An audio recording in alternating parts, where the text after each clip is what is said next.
There is a lot of really good weapons in Baldur's Gate 3, so in this video I'll be ranking the top 20 best weapons with 12 honorable mentions. Now, I've done tier lists of all the different categories for weapons, I have thousands of hours in the game, and I gotta say that there's a lot of fantastic weapons, and there's some underrated ones here, which I'll be starting with, like the Svartalvi's Woundseeker. This is actually a weapon you can get at the start of the game in Act 1 that a lot of people aren't even aware of. You do have to take it from Eva, but that is something that is worth doing because with this, you get a 1d4 bonus to attack rolls. In the early game, when you have a very hard time hitting things, this makes a big difference, especially if you're going to be running like a fighter or something like that, because it's a two-handed weapon, great sword. For other honorable mentions, we have the Returning Pike. This was one I considered putting on the list because of how good it is. Throwing builds are so overpowered because of Tavern Brawler. However, there is a couple items that are actually better than this one. We also have the Club of Hill Giant Strength. Any stat stick is good, but having 19 strength in the early game is amazing. Great on monks because you can actually put this in the offhand so they can still punch and then get their strength up to 19, which is added twice with Tavern Brawler, again, being very powerful. We also got the Drake Throat Glaive. It has a Draconic Elemental weapon. You can actually do some cool things with this. You can put cold damage on your teammate's bow and then use the Snowburst Ring, use an arrow of many targets, and it's going to bounce around, leaving ice surfaces below every single enemy. It's really crazy. You can actually just use this to buff up your team and then remove it, so that's why I wanted to list this as an honorable mention. We also got the Infernal Rapier here, which gives a boost to your spell save DC. It also uses your spellcasting ability modifier for attack rolls, and you get a free Cambion summon. There's a lot to love about this, but it's kind of also a stat stick in a sense. We also got the Dolor Armaris. These are great because they give you increased critical hit damage, and it's piercing damage, which is great because if you have the Ballast Armor, this becomes 14 extra damage as well. Now, I also wanted to include the Defender Flail, because if you have a character you just want to be tanky as possible, this reduces all incoming damage by 1 and gives them an extra armor class point, so it's great on a cleric that you want to be defensive with. I also got to mention the Giant Breaker. Reeling gives a -2 to the enemy's attack rolls, and you can get this in the early Act 1, so it's actually a really good weapon because of how useful it is, especially whenever you can give Reeling on multiple enemies, debuffing them. Now, the Dead Shot is also fantastic, giving you increased critical hit chance by 1, so it's like a 5% increase in your critical hit chance, and also your overall hit chance, which is great too, so I had to mention that one. The Hellrider Longbow, I love this build, this bow. It's great on so many different builds, spellcasters in particular, because that +3 to initiative is huge when this game only has a D4 die for initiative, so a +3 is obviously quite huge. Going first is so important. Now, the Bow of the Banshee is quite cool because on hit, you possibly inflict fright into. This works with the Arcane Archer's new attacks, which hit in an area of effect, so you can actually apply this on multiple enemies. But that 1d4 bonus is also misleading because that accounts on your melee attacks and it counts on your spell attacks against frightened creatures. So if you have a full team about focus around frightening enemies, this can be really good. So a great Old One Warlock, Paladin maybe combo. And our last honorable mention will be the Dark Fire Crossbow, or short bow here, which gives resistance to fire and cold damage, and you get a free haste spell, which is nice because it's just, hey, it's haste. This enables your like fighters to be able to boost themselves up, giving an extra action and to armor class. Now, we're going to dive right into our 20th best weapon here, with one that not a lot of people get. It is in Act 3 with the Blackguard sword here. Now, what's hard about this is you have to go through the Murder Tribunal, so a lot of people won't end up getting this. However, this Dazing Smite ability is absurdly good. Very underrated weapon. So, whenever you do a smite, this actually counts as, it counts as like your Divine Smite, so Paladins will be doing this like crazy. It must do a Constitution saving throw or become dazed. Dazed enemies have disadvantage on Wisdom saves, so if you have a Paladin with Hold Person or Command, they're going to be having disadvantage on that save. Dazed targets also lose their armor class bonus from dexterity as well, so this will give you an easier time hitting that target. And furthermore, the Blackguard Soul comes with a 1d4 bonus necrotic damage on hit, so it comes with a nice little benefit there. It's got that cool appearance to it. Very underrated weapon for sure, and being able to daze enemies is fantastic. There is synergy with the Band of the Mystic Scoundrel because then you can do bonus action commands or hold person. So yeah, pair this together and you'll have a really great time on your next playthrough. Our 19th best weapon is the Dwarven Thrower. And there's actually some cool ways to make the most out of this weapon. Besides it also looking awesome, it's very powerful. So when you throw it, it will return to your hand. So you don't have to play as an Eldritch Knight or a Giant Barbarian to get the returning weapon feature. And it'll also get an increased 1d8 of bludgeoning damage if you're a dwarf while throwing it. Now, there's a little trick with this. If you have the Mask of the Shapeshifter from purchasing the Deluxe Edition, this comes with Shapeshift. Anyone can also get the Shapeshift spell. And what you're going to do is you're actually going to shapeshift yourself into, you guessed it, a dwarf. Once you're all dwarfish, you're then going to equip the weapon again, and then remove the disguise. This will allow you to keep the benefits and also not have to play as a dwarf. This also works with Githyanki weapons as well. So boom, you go to throw the hammer, and yeah, you get extra damage.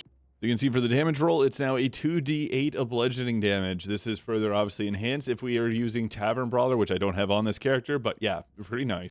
If the creature is large, huge, or gargantuan, it also does an extra 2d8 of extra damage. That can potentially be 4d8 of damage without factoring in the Tavern Brawler benefits. This is a really good weapon, and this enables a lot of different playstyles too, because you can actually just have this in your inventory, and you're like, let's say you're a monk with Tavern Brawler and you want to actually take out a weapon. You can then go ahead here and throw this weapon, and then it's automatically now going to be equipped, which saves you from using your entire action to equip this weapon. This also works with Nirolna, kind of a cool little secret you can do with that. Now in 18th place, we have the Nair Misser. Now, I didn't want to include too many ranged weapons here. Hand crossbows are fantastic. This was tough. I was between this and the Hellfire hand crossbow that you get in Act 2. But the reason I selected this one over it is because even if you don't really have that great of abilities, like if you're a drow, you get the ability to use hand crossbows. But Magic Missile with an extra missile, or extra 2 missiles, is just really great. It's an upcasted version. What's good about Magic Missile, you can put this on a character, because sometimes they may end their turn like right here, not able to hit anybody. With this, you can then actually use one ability and be able to hit targets per short rest, which is a pretty nice ability on a variety of different targets. If you have someone that's like a straight up melee character and they have a shortcoming in their overall range, this is a great spell because Magic Missile will hit. If it's in range, it'll find a way. Another thing I do want to mention that's really cool about this is it actually is it's the only weapon in the game that does force damage, purely force damage. There's a couple others, but what's great about that is if you do a sneak attack as a rogue, it's all force damage. And the best part about force damage is it's the least resisted damage type in the game, and you can also double it if you attack a frozen target. I debated putting this one in the last place, but you do get it relatively earlier on, so it's a pretty solid one nonetheless. And you purchase it from Moonrise Towers, so pretty solid. 17th place, we got the Knife of the Undermountain King. Now, this is a fantastic weapon because you get it so early on in the game, and you also get the Organ Rearranger here, reducing the number you need to hit a critical hit while attacking by 1. Again, this boosts your attack, your chances of hitting an attack as well, because critical hits are automatic attacks. This effect can stack with others, and when you roll 2 damage or less, you re-roll the die, taking the highest result. Just a flat-out boost to overall damage, which is really nice. And the Shadowblade ability, which is the same ability as the Shadowblade weapon. I actually just want to mention right here, I was going to include the actual Shadowblade spell in this video. It's the best weapon in the game. However, I don't want to include that because I want to just include the actual items in the game. Shadowblade's 48, being doubled with a Resonance Stone is extremely powerful. This is the, I guess, base game without using any spells. That's not super overpowered because it still gets that Shadowblade ability, giving you advantage on attack rolls against later heavily obscured targets. But what's cool about that is it actually ends up applying to our range attacks as well. You can actually get pretty lucky with this. It's, I guess, not working there. It's our teammates, but whenever you utilize that, you can actually get it on your ranged attacks as well, and sometimes even your spell attacks. So that can be kind of cool if you're using something like Scorching Ray. The Knife of the Undermountain King is a really good weapon. You can buy this at the very start of the game at the Kreshulek. So yeah, this one's definitely worth grabbing. Now, a weapon that actually goes really well with the Shadowblade I mentioned previously is Belm. Belm is such a good weapon. Now, it's good for a variety of reasons, most notably as it powers up whatever you have in the main hand, because you then get the perfectly balanced strike, and it's perfectly balanced as all things should be. As a bonus action, you get an extra attack. This is fantastic. Normally, you could just use your bonus action to do your offhand attack, which isn't going to do a whole lot of damage. Now you can use your main hand, which is going to be powered up. Where this really shines is with a level 5 or 6 Shadowblade, which does that 4d8 of damage. Again, using this to further enhance, obviously a very powerful weapon is crazy, but you can also use this on a variety of different builds. As a light finesse weapon, this works perfectly on so many different setups, and what's great too, it does slashing damage, which is one of the worst damage types, but you can actually then, I guess, technically make it do piercing because that perfectly balanced strike will use your main hand weapon attack damage, so that is really nice too, giving you just flat out a lot of damage. This is in Jaheira's hideout in Act 3, so it is one that you do have to wait quite a bit to get. However, it's great once you have it, and Patch 8 obviously boosts that up, giving you Shadowblade, so it's pretty crazy.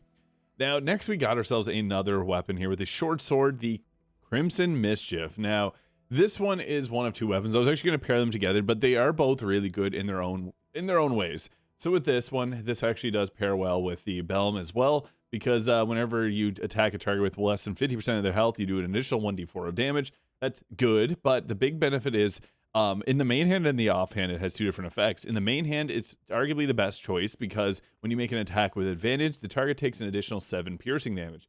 If you're using this with something like the Blade of the First Blood here, which is Orin's other dagger, your main hand attack will apply vulnerability to piercing damage, which then doubles this damage. So that advantage is 7 piercing damage becomes 14. If you're getting these blades, you also should get the ballast armor, which will just naturally double your damage. So that's an extra 14 damage, and then a potential extra 8 piercing damage if they have less than 50% of their health, on top of all the normal weapon damage. It's pretty crazy. In the offhand, it does add your ability modifier, which is nice, but I don't think that brings it up any higher than where we currently have it. It's a pretty good weapon overall, but yeah, I think the best thing is to have it in the main hand for that extra 7 damage, and then you could even put something like the Dolar Maris in your offhand, and then that crit becomes an extra 14 damage, and if you're a half orc, it's absurd what you can do with the ballast armor. So just for the purposes of maximizing your damage, this is a really good one. And next up, we got the Sword of Chaos. Now, this has a really cool ability with the Chaos. On hit, regain 1 to 6 health points, was only one of the only ways in the game to get health back on attacking targets. This pairs very well if you have the Periaptive Wound Closure necklace that you can get in Act 1. Lady Esther sells it, and it makes it so that you get maximum healing rolls anytime you heal. So every hit gives you 6 health back. And if you're a fighter, that's 3 attacks. You can get 18 health back, and then Action Surge, 18 health back. Bloodlust Potion, 18 health back. Yeah, you get the idea. It becomes really good on on anyone, honestly. A Barbarian probably gets the best benefit from this with a Periaptive Wound Closure, because then they can just go all in on tankiness, strength, and constitution, and every single hit they'll be restoring their overall health, so they can afford to take some of those extra hits with their defense boost. This is a late game item, so it is a little bit unfortunate that you get it so late, but you do get a 1d4 bonus of extra damage, kind of similar to the Blackguard Sword, because you get them at the same place in the Murder Tribunal. So pretty cool weapon, despite being so late in the game. And also, if you read the description, it refers to this weapon, which was also in Baldur's Gate 2, which is really cool. So we had a late game item here. Now we're going on to a earlier game item with the Blood of Lathander. This is a really good one. Everyone knows the good old tricks that you can do to get this, because it's just super powerful. You get this in Act 1. Once per long rest, when your health points are reduced to 0, you get back up with 2 to 12, and then it also heals nearby allies. You also blind undead nearby. This is fantastic in Act 2. Weapon enhancement +3, and it gives you a sunbeam. Although this sunbeam is a little different because you can't keep casting it like you normally can with sunbeam. You don't get that recast per 10 turns, so that's one downside. It's 1 turn sunbeam, but it's really powerful, and for a weapon of like this strength available this early in the game, pretty great. It's probably the best Act 1 item. I don't have it as high as another 2 items that we have from Act 1 here, or I guess 3 items. It's still really good. It does fall off a little bit later on, especially because there's other maces and Morning Stars that you can get that'll apply radiating orbs, but you could easily enough leave this on Shadowheart your entire playthrough and be more than fine.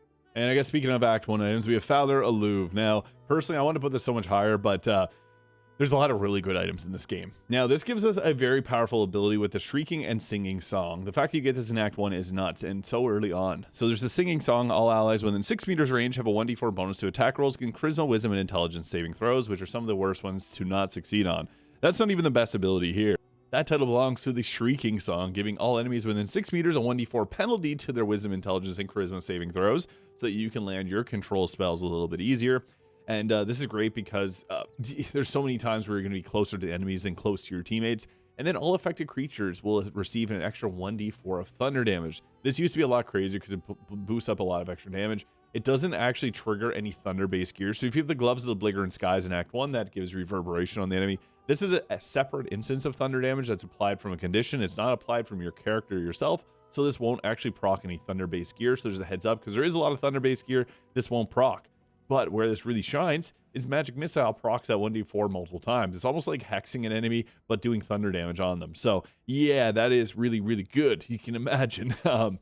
This weapon is powerful for a variety of reasons. This is one you can use throughout the entire game. It also applies a condition. So if you have things like the Boots of Stormy Clamor, which gives reverberation on condition, just walk near an enemy and it applies them with a condition. So very good weapon. I could talk about this for days. It's one of my favorite weapons, but the ones that I packed above it are a little bit stronger, like the Staff of Cherished Necromancy. Now, this is an item that I think gets underrated quite a bit, because a lot of people don't like necromancy spells, and I'll be honest, necromancy spells are not the greatest, but this is a really good staff, because there's not any other spells in the game that do so much for it. So creatures will have disadvantage on saving throws against your necromancy spells. This counts as Eye Bite. This counts as Circle of Death, so you can land that. This counts as Blight. It counts as every single spell that you have. So if you're a Death Domain Cleric, a lot of your spells are going to be necromancy based. If you're a wizard, you're probably going to have a decent number of necromancy spells. And if you want to play a true necromancer, you're going to have those. But it's the life essence harvest that makes this so good. So when you kill a creature with a spell, you greedily absorb its life essence, its energy, and get life essence until the next long rest. The part that gets crazy is there's no limit. You can get as many numbers level 6 spell slots as you can possibly get with this staff. It's actually crazy. So this works on things like Toll the Dead, Ray of Sickness, Blindness, Bestow Curse, Blight, Circle of Death, Eye Bite, and Harm for spells. Circle of Death having a huge area of effect, and Circle of Death actually being crazy when you use a Coruscation Ring to apply Radiating Orbs on every single enemy in that area, and things like the Callous Glow Ring, and then you can actually protect your teammates if you play an Evocation Wizard, so that's actually kind of a cool combination. Typically, you want to probably play a Necromancer Wizard because you get 18 health back if you use Circle of Death to take out enemies, but this works on a variety of different builds very well.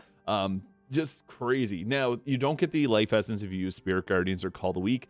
Actually, Call the Weak sometimes will trigger it. It's not always guaranteed. And you won't get the life essence if you use life essence to get it. So if you use a creature's life essence to do Circle of Death and you take out another creature, it's not until the next turn if you, let's say, use Blight to get another knockout that you get that life essence again. But it's unlimited. There's no limit to it. This is crazy. No other spell no other item in the game gives you that much level of craziness, or a level of, I guess, overall usage, because that's free level 6 spells. Eye Bite being actually a pretty nice one too for crowd control, so had to mention this one. It's actually really nuts. And next we got the Blade of the First Blood, so Orin's Other Dagger. Now, this is good because it has 2 very powerful abilities. It also gives you increased critical hit chance just passively, but when it's in your main hand, when you attack a creature, it's going to give them vulnerability to piercing damage. So you can go ahead there, stab them, and then they're going to take double piercing damage in the future. You can also get this from another item, the Aura of, so you see that Aura of Murder below his name there. That gives the vulnerability to piercing damage, so then they'll take double piercing. And again, the Ballast Armor will also apply this. And what's crazy about the Ballast Armor is it says it doesn't work on immunities, but it does. It gives the enemy vulnerability no matter what, which is crazy. Same thing here.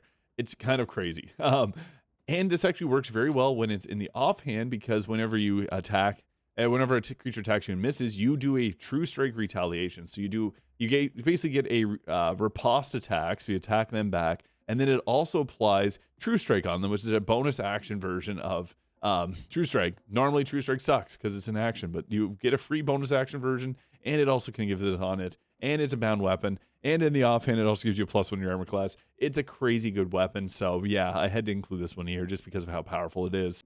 And we're throwing it back again to an Act 1 item with the Morning Frost. Now, what makes the Morning Frost so good is it gives you Ray of Frost. So if you're a wizard, if you're a warlock, if you're a cleric, this will use your abilities, whatever spellcasting ability modifier you normally have. So a cleric can now use Wisdom to do Ray of Frost, which they normally can't do. Very cool.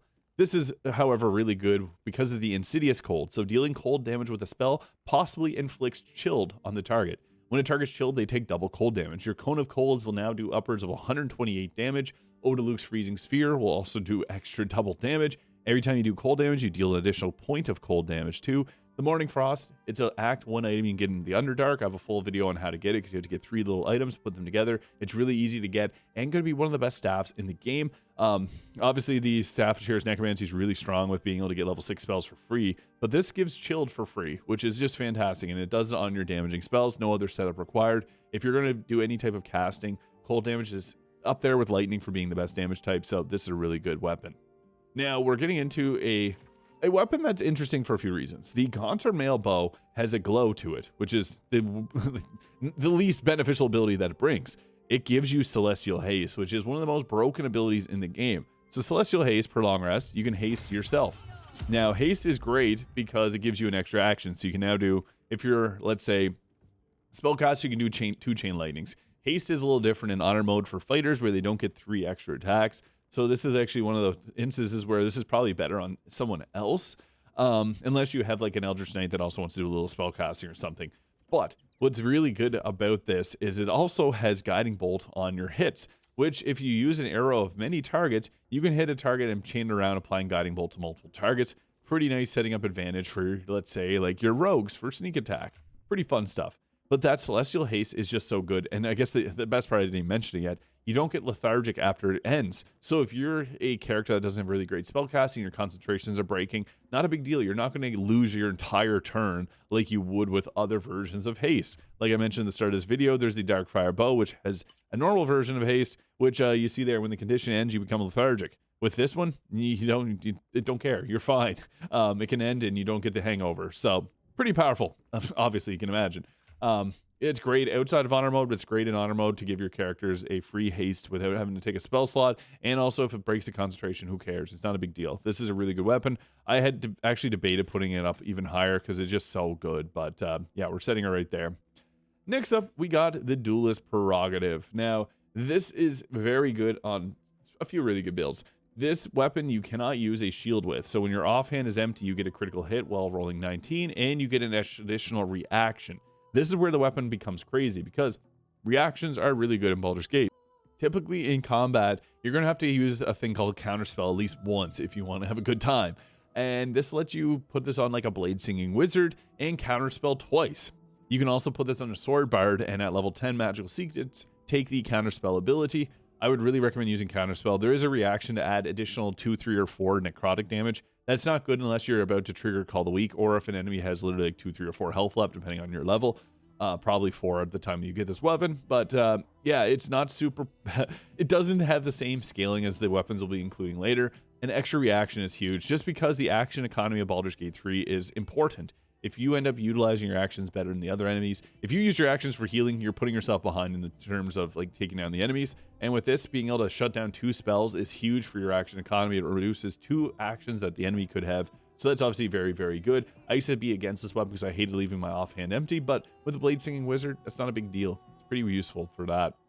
Next up, we're getting into a lot of legendary weapons, but there is some that are non-legendary here with the Nyrulna. So when this weapon's thrown, it'll return to your hand. As mentioned previously, that's one of the great things about the returning pike and also the Dwarven Thrower, because you can just have this in your inventory, and let's say you wanted to use it, you just have to throw it. It's then yours to use. The only downside is you're going to see it does a big explosion. So that's something you got to keep in mind when using this weapon. It has friendly fire, and it will hit your teammates. It's a 6-meter radius, which is like the size of a fireball, so it actually is quite large.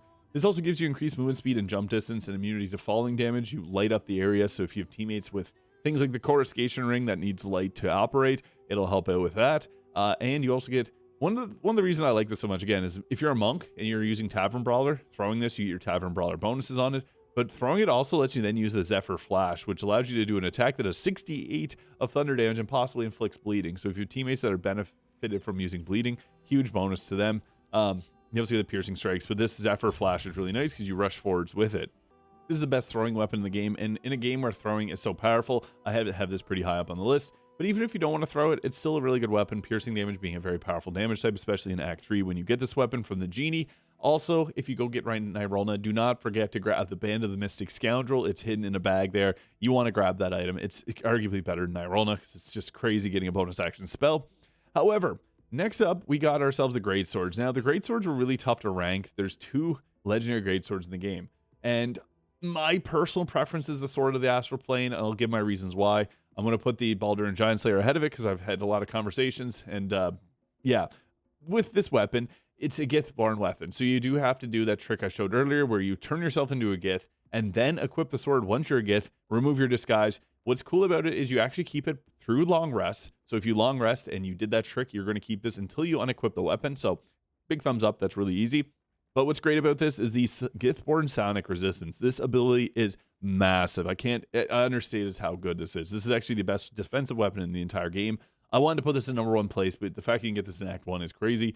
Kind of a cheat, but with this, advantage on wisdom, intelligence, and charisma saving throws means that you're less likely to get hit by all the command spells in the game. You're going to be super resistant to mind flayers, and it gives you resistance to psychic damage. So kind of on the opposite end of the spectrum, the Resonant Stone does the opposite of all that. It gives disadvantage on the mental saves, and it makes you take double psychic damage. So this is kind of the answer to that. It reverses everything there.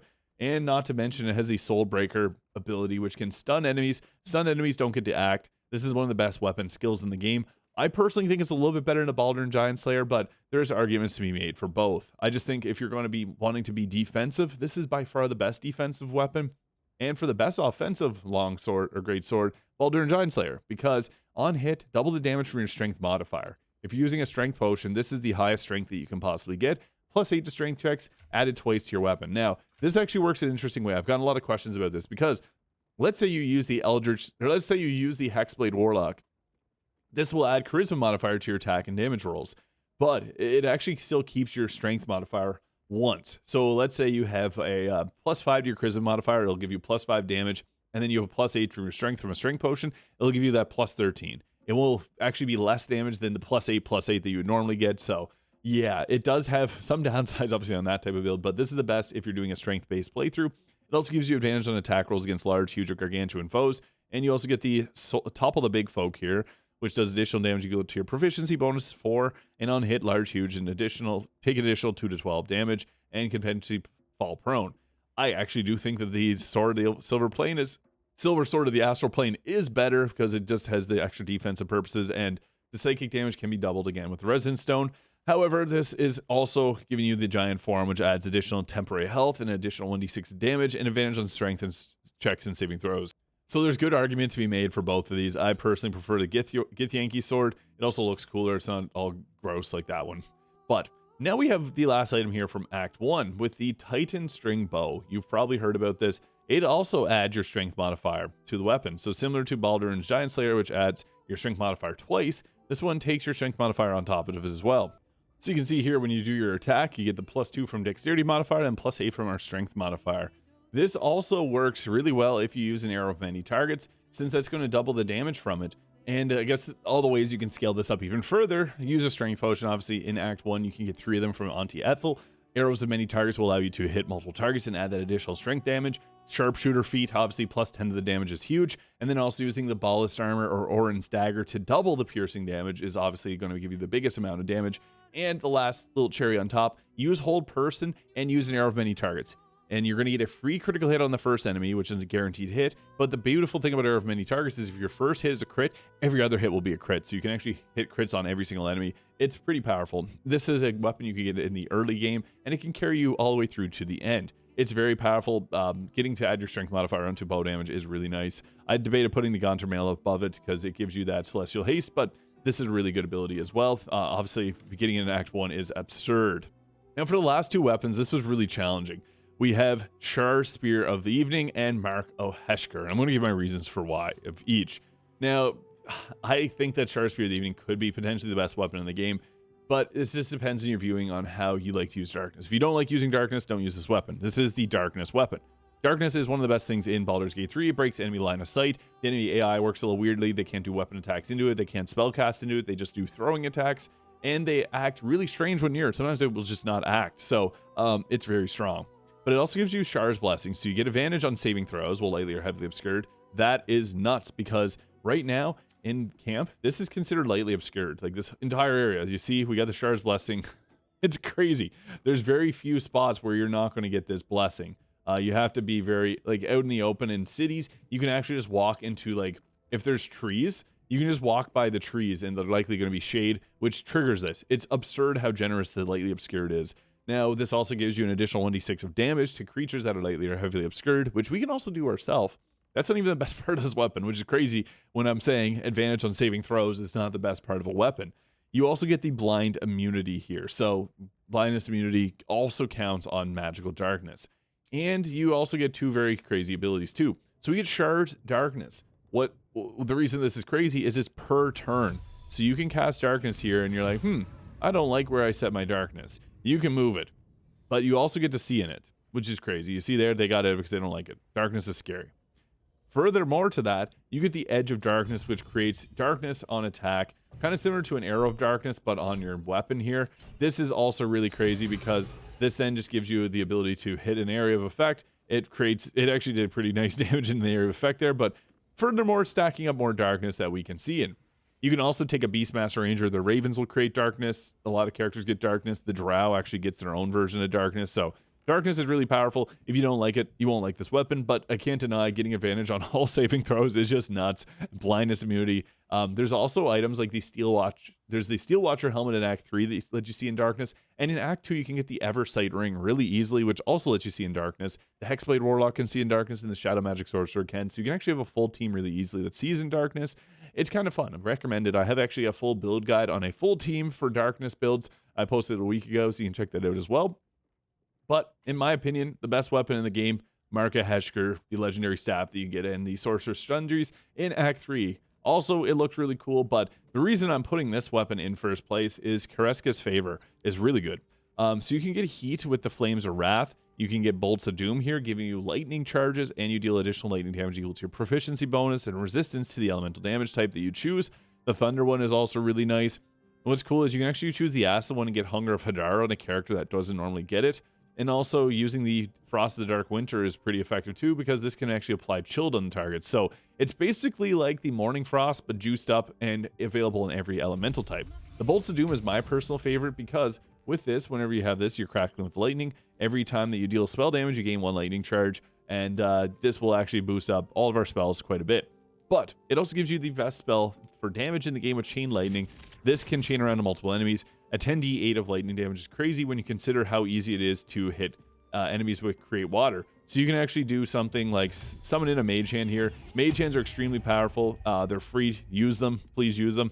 You can take it and then have it grab a water bottle and then throw the water bottle. So you set up double damage on your Chain Lightning. So then once you go there, we hit now Shadowheart is the wet condition under her. You see there for 3 turns. You then go ahead with your Chain Lightning, and it's going to basically one-shot most enemies. Sorry, Shadowheart, just need to show that off. 58 damage because it was doubled.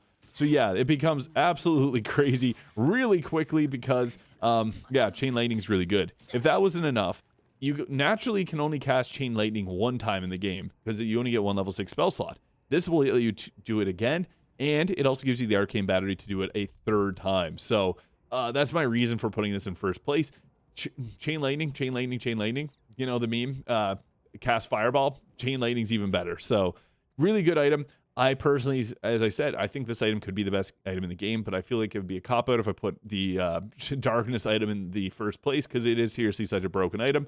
For most people in most playthroughs, Mark of Heshker is going to be much more beneficial to you because, again, most people like Chain Lightning and cast it. Most people don't use Darkness teams, and they're both extremely powerful. Getting 2 free spells is really nice, and what's cool is you can hand this around camp. And if you have everyone that has, like, if they want to summon in their elementals, you can actually give this to multiple people, and they get the free, each one gets a free Arcane Battery. There's also the Staff of Spell Power, so you can use both of these. You can give it to your Cleric, and they can give your entire team Hero's Feast, and then use the other one and get an entire team with Aid, and have those both at level 6. So yeah, if you factor that in, it's crazy, because that's counting Hero's Feast and all the extra healing that you're going to get. It's absurd. Mark of Heshker is the best staff in the game, and in my opinion, the best weapon in the game. But I'm curious your thoughts, though. Let me know in the comments what you think to be the most powerful weapon in Baldur's Gate 3. If you enjoyed this video, please hit the subscribe button below. I hope you have a great day, and we'll catch you all in the next video.